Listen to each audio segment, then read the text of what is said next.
আসসালামু আলাইকুম ওয়া রাহমাতুল্লাহি ওয়া বারাকাতুহু। এই দৃশ্যগুলো দেখে ছোটবেলার কথা মনে পড়ে যায়।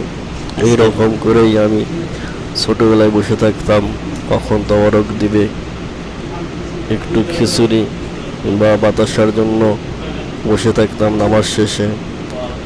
তওয়ারকে অনেক খুশি হতাম, বাড়িতে নিয়ে মাকে দিতাম, আব্বাকে বলতাম বাতাসা নিয়ে এসেছি। আসলে ছোটবেলার স্মৃতিগুলো অনেক মনে পড়ে।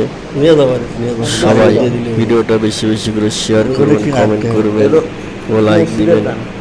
এটা হচ্ছে আমাদের গ্রামের মসজিদ, সুন্দর একটি মসজিদ।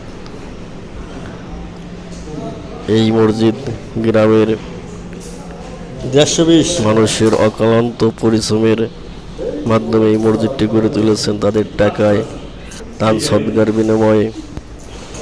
আর এখানে শুক্রবার